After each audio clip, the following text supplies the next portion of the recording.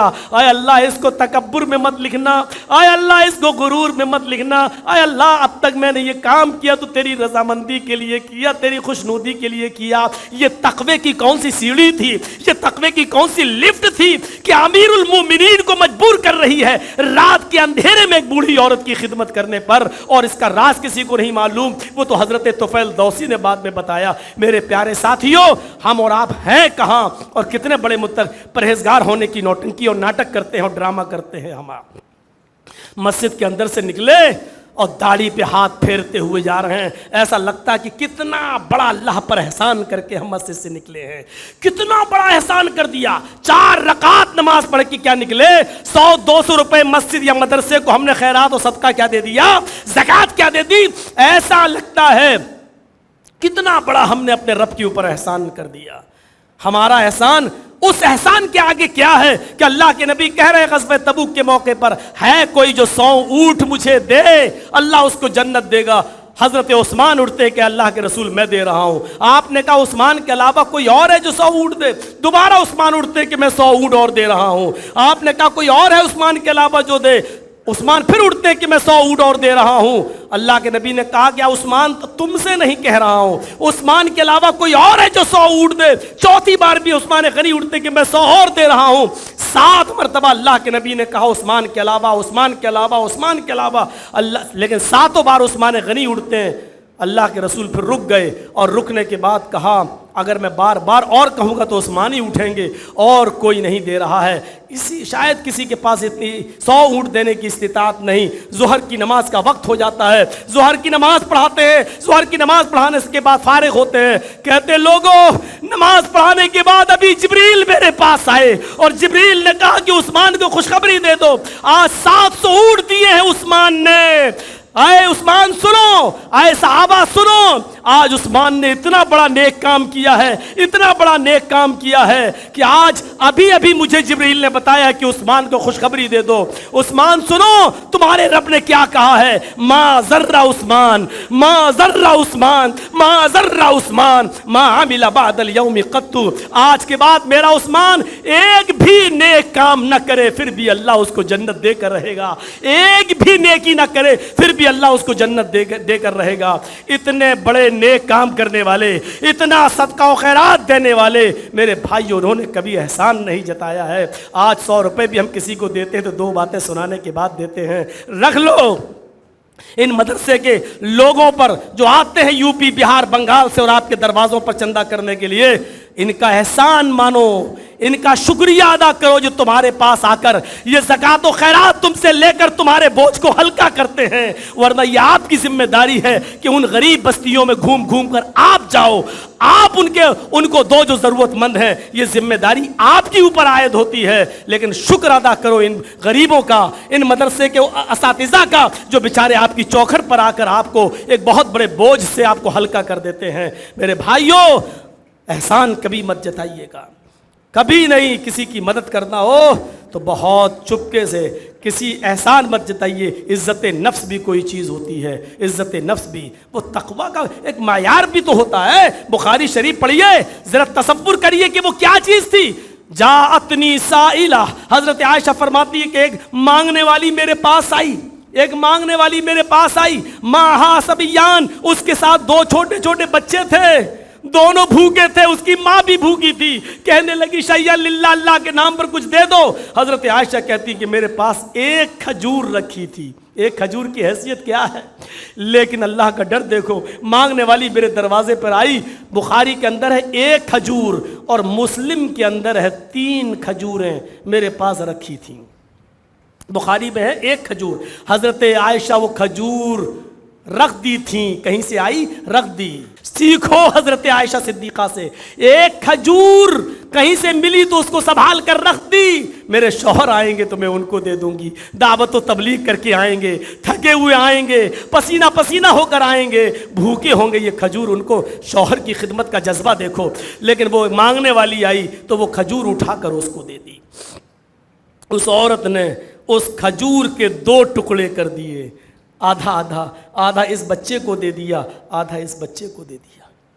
مسلم میں 3 کھجوریں میرے پاس تھیں، میں نے تینوں اس عورت کو دے دی۔ اس عورت نے 1 کھجور اس بچے کو دے دی، 1 کھجور اس بچے کو دے دی، اور 1 کھجور اپنے کھانے کے لیے رکھ لی۔ بچوں نے اپنی اپنی کھجوریں کھا لیں اور دونوں بچے ماں کی کھجور پر جھپٹ پڑے۔ حضرت عائشہ کہتی ہے میں اس منظر کو اپنی آنکھ سے دیکھ رہی تھی، ماں کی ممتا جوش میں آتی ہے، اور ماں جس کھجور کو خود کھانا چاہتی تھی، ماں نے اس بچوں کو جھپٹتا ہوا دیکھا تو ماں نے خود نہیں کھائی اور اپنی اس کھجور کے 2 ٹکڑے کر کے آدھا اس کو دے دیا اور آدھا اس کو دے دیا۔ پانی پیتی ہے اور چلی جاتی ہے۔ اللہ کے نبی جب واپس آئے تو حضرت عائشہ نے پورا واقعہ سنا دیا، کہا ٹھیک کیا تم نے اس عورت کو دے دیا، مجھے تو چلیے کوئی نہ کوئی کہیں سے مل جائے گا، اللہ پہ توکل ہے، پانی پی کے رہ جاؤں گا، تم نے اچھا کیا دے دیا۔ کہا اللہ کے رسول میرے پیارے سرتاج، اس عورت کی حالت دیکھ کر آج مجھے بھی رونا آ گیا، اس نے اپنی کھجور کے 2 ٹکڑے کر کے آدھا اس کو آدھا اس کو دے دیا۔ پورا منظر سنایا، نبی اکرم کی آنکھوں میں آنسو ہیں۔ آپ نے کہا عائشہ کیا تم نے اپنی آنکھوں سے دیکھا ہے؟ ہاں۔ اس عورت نے خود نہیں کھایا، نہیں، اپنی کھجور کے بھی 2 ٹکڑے کر دیے۔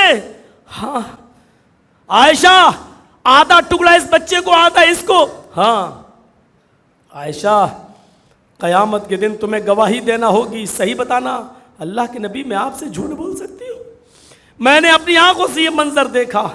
عائشہ تمہیں نہیں معلوم اس عورت نے کتنا بڑا نیک کام کیا ہے، خود بھوکی رہ کر اپنے بچوں کو کھلاتی ہے اور اس آزمائش میں پورا اتر رہی ہے، اپنے بچوں کی پرورش، اپنے بچوں کی تربیت، اپنے بچوں کے رہن سہن کی فکر کر رہی ہے اور آزمائی جا رہی ہے، اور اس آزمائش میں وہ گھر گھر جا کر اپنے بچے کے لیے بھیک بھی مانگ رہی ہے، ضرورت مند ہے، اس نے خود نہ کھا کر اپنے بچوں کو کھلا کر۔ عائشہ وجبت علیہ الجنہ، اس عورت نے اپنے اوپر جنت واجب کر لی، اس عورت نے ایسا کر کے اپنے اوپر جنت واجب کر لی۔ یہ ہے اس عورت کا حال جو گھبرائی نہیں کہ میری بچیاں ہیں۔ آج تو 4 لڑکیاں ہیں ہماری، 5واں بھی حمل ہے، الٹرا ساؤنڈ پہ چیک کرایا، ڈاکٹر صاحب لڑکی ہے پیٹ کے اندر، نہیں چاہیے مجھے، نہیں چاہیے، ویسے 2-3 بیٹیوں کے جہیز کا انتظام نہیں، چوتھی کا تیسری کا ہم کہاں سے کریں گے، اور حمل گروا دیا، ہم نے اسقاط کروا دیا، ایبورشن کروا لیا۔ میرے بھائیوں، جن بچوں کو ماں کے پیٹ میں مار دیا جاتا ہے، ایبورشن کروا دیا جاتا ہے، چاہے وہ 1 مہینے کا ہو، 2 مہینے کا ہو، 4 مہینے کا ہو، جو بچہ ماں کے پیٹ میں مار دیا جاتا ہے، بخاری شریف کی حدیث کے الفاظ ہیں، جاء یوم القیامہ ومعلق بین ثدیہا، وہ بچہ قیامت کے دن آئے گا اور اس حال میں آئے گا کہ اپنے ماں کی دونوں پستان سے لٹکا ہوا ہوگا، اپنے ماں کے دونوں سینوں سے لٹکا ہوا ہوگا، یقول، اور اللہ تعالیٰ سے شکایت کر رہا ہوگا، یا ربی ہذہ امی قتلتنی، اللہ یہ میری ماں ہے جس نے دنیا میں مجھے مار ڈالا تھا، اللہ یہ میری ماں ہے جس نے دنیا میں مجھے قتل کر دیا تھا۔ یعنی وہ یہ کہے گا کہ اللہ جب یہ میری ماں میری نہیں ہوئی، آج تو اس کا مت ہو، اے اللہ میری ماں کو جہنم کے اندر پھینک دے۔ وہ بچہ اپنی ماں کو جہنم میں لے جائے گا جس بچے کو ماں کے پیٹ میں مار دیا گیا ہے۔ ایبورشن کرانے والیوں توبہ کرو، گڑ گڑاؤ،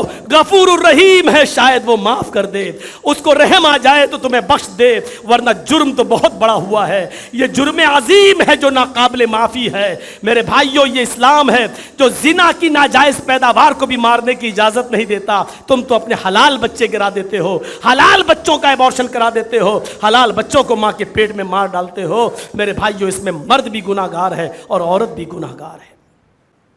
ہم سوچیں، تصور کریں یہ تقوی کی کون سی معراج تھی، یہ تقوی کی کون سی سیڑھی تھی، یہ کون سا تقویٰ تھا، کون سی پرہیزگاری تھی کہ اللہ کے رسول کے لیے ہم نے کھجور رکھا، عورت آئی تو اس کو اٹھا کر دے دیا۔ اللہ کیوں اللہ کے رسول نے ہی کہا تھا اپنے آپ کو جہنم سے بچاؤ، وَلَوْ بِشِقِّ تَمْرَةٍ، چاہے کھجور کا ایک ٹکڑا ہی صدقہ کرنے سے اپنے آپ کو بچانا پڑے، بچاؤ، اپنے آپ کو بچاؤ۔ یہ ہے میرے بھائیوں۔ اور 3 چیزوں پر ہم کیا چل پائیں گے؟ یا ایھا الذین آمنوا اتقوا اللہ حق تقاتہ، اے ایمان والو تم اللہ سے ڈرو جیسا کہ اس سے ڈرنے کا حق ہے، یہ ڈرنے کا حق۔ ولا تموتن الا وانتم مسلمون۔ آئیے تھوڑا سا دوسرے جز پر بھی آ جائیں، اور تم نہ مرو مگر اس حال میں کہ تم پورے کے پورے مسلمان ہو۔ ہم مسلمان ہیں۔ مسلمان کی پہلی تعریف المسلم من سلم المسلمون من لسانہ و یدہ۔ غور کرو، مسلمان تو وہ ہے کہ جس کی زبان سے اور جس کے ہاتھ سے دوسرے مسلمان کو تکلیف نہ پہنچے۔ ہم ہیں اس تعریف کے انڈر؟ کیا اس تعریف کے دائرے میں ہم داخل ہیں؟ جس کی زبان سے اور ہاتھ سے دوسرے مسلمان کو تکلیف نہ پہنچے۔ ہماری صورتحال تو یہ ہے کہ ہم اپنی پریشانی سے اتنا پریشان نہیں ہیں جتنا آپ کے آرام سے ہمیں تکلیف ہو رہی ہے۔ اگر پڑوس کے اندر خوشبو آ گئی کھانے کی، ہمارے گھر میں دال پک رہی ہے، ہم اپنے دال سے اتنا پریشان نہیں ہے جتنا پریشان اس بات سے کہ تو آپ کے گھر میں بریانی کیوں پک رہی ہے، آپ کے گھر میں اچھی غذا کیسے آ رہی ہے۔ آج یہ صورتحال ہماری ہو گئی ہے۔ کورٹ میں اور کچہریوں میں جا کر دیکھو، برباد ہو گئے ہم ایک دوسرے کو برباد کرتے ہوئے، مقدمے دائر کر دیے ایک دوسرے کے اوپر۔ ہم سمجھ رہے ہیں کہ ہم جس کا پیچھا کر رہے ہیں ہم اس کو برباد کر رہے ہیں۔ نہیں، جس کو آپ برباد کرنا چاہتے ہو، جس کو آپ پکڑنا چاہ رہے ہو، جس کا پیچھا کر رہے ہو، آپ یہ بھول گئے ہو کہ وہ تو تھک ہی رہا ہے، اس کو پکڑنے کے لیے آپ اور تیز دوڑ رہے ہو، آپ اس سے زیادہ تھک رہے ہو۔ آپ یہ سوچ رہے ہو کہ ہم اس کو برباد کر رہے ہیں، نہیں، اس کو برباد کر رہے ہو، لیکن اس کو برباد کرنے سے زیادہ آپ اپنے آپ کو برباد کر رہے ہو۔ ہماری مثال بالکل ایسی ہو چکی ہے۔ مثال تھوڑی سی سخت ہے، کڑوی ہے، لیکن برداشت کرنا ہوگی۔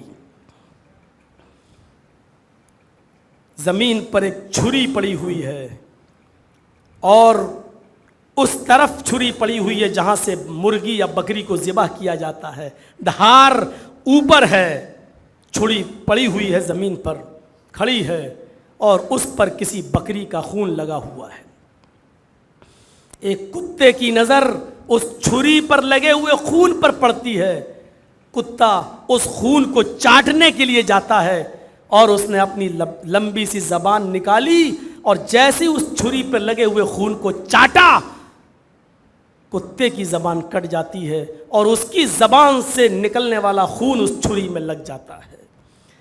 کتا دیکھ رہا ہے، وہ سمجھتا ہے کہ ابھی خون اور باقی ہے، پھر اس کو چاٹتا ہے، زبان دوسری جگہ سے کٹتی ہے، اور پھر خون اس چھری پہ لگ جاتا ہے۔ کتا اس خوش فہمی میں مبتلا ہے ابھی اور خون باقی ہے، وہ چاٹتا جا رہا ہے اور اس کی زبان کٹتی جا رہی ہے، یہاں تک کہ اس نے چاٹ چاٹ کر اپنے آپ کو ہلاک کر دیا۔ یہی صورتحال آج ہماری ہے۔ ہم دوسرے کو برباد کرنا چاہتے ہیں، دوسرے کے پیچھے پڑے ہوئے ہیں، اور ہم اپنے آپ کو ہلاک کرتے چلے جا رہے ہیں اس کتے کی طرح۔ یہ مثال ہم نے دی ہے۔ نہ میں یہ کہوں گا کہ معذرت کے ساتھ، نہ میں یہ کہوں گا کہ مجھے معاف کر دو۔ ہماری حالت ایسی ہے، جب ہم کوئی جرم نہیں کر رہے تو معافی کیسی؟ یہ صورتحال آج ہماری ہو گئی ہے، جبکہ نبی اکرم نے تو یہ کہا تھا، المسلم اخو المسلم لا یظلمہ ولا یسلمہ۔ مسلمان دوسرے مسلمان کا بھائی ہوتا ہے، نہ اس کے اوپر ظلم کرتا ہے نہ ظلم ہونے دیتا ہے۔ تذکرۃ الحفاظ پڑھیں گے آپ علامہ شمس الدین ذہبی کی، تو اس میں ایک بڑا اچھا واقعہ ملے گا آپ کو۔ 2 صحابہ کی کپڑے کی دکان، کپڑے کی کا بزنس کرتے تھے، کپڑے کی ان کی دکانیں تھیں۔ ایک کسٹمر ایک دکان پر آتا ہے اور کپڑا خرید کر چلا جاتا ہے۔ تھوڑی دیر کے بعد دوسرا کسٹمر آتا ہے، وہ ایک اور کپڑا اسی دکان سے خرید کے چلا جاتا ہے۔